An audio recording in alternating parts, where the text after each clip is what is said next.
You see, there are three key things I want to share with you when it comes to trusting the timing of God, trusting God's timing. And the first thing, family, is to recognize that God heard you. The Bible tells us that the sisters of Lazarus, they sent word to Jesus, and Jesus received it. But you see, sometimes we think that if God doesn't respond according to the way that we desire, then maybe he hasn't heard us.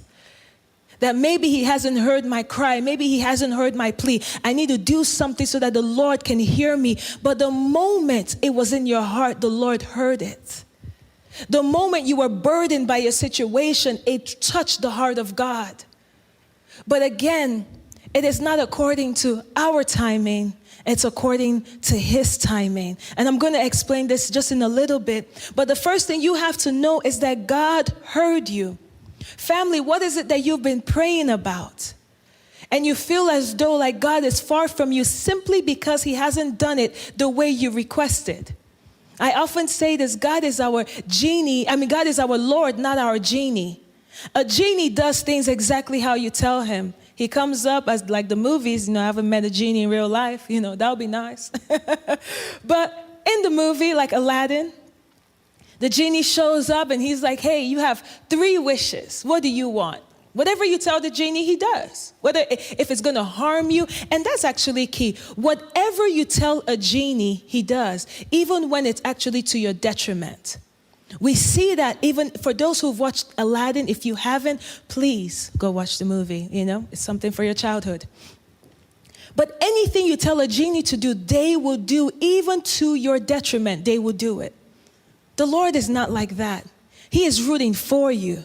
Say his plans for you are of good and not of evil, to give you a future and a hope. And sometimes the request of our heart, it comes from the place of impulse, where we're like, something just happened and we're like, God, you need to do this right now. If you don't, I'm done. I don't know how I'm going to survive this. How many times have we brought requests to the Lord that we felt like, God, if you didn't change the situation right now, I don't know if I'm going to survive it, and nothing changed, but something changed in you. Because it was never about the situation changing. God heard you, but he answered in a way that would actually benefit you. There are times that you're like, God, you need to come through in this way. And when he didn't, all of a sudden, something else started working in you. That there are some situations that it never has to shift, but your perspective is the thing that God is working on. You're like, God, if this money doesn't come through today, I'm done. If this thing doesn't change today, I'm done. And the Lord, nothing happens. You're praying and sometimes you're fasting about it. And you're like, God, something needs to change. But what you think needs to change is not what God sees is the thing that has to change. God heard you. God heard you. But the way God answers is not always according to the way you requested it.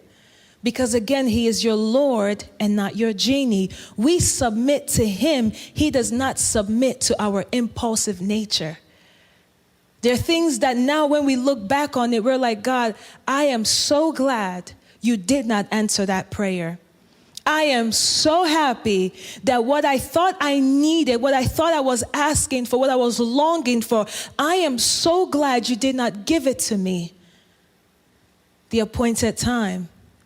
Because the very things that you need, God knows when the timing that he will give it to you, that it would be a blessing in your life and not a burden. And so God heard you.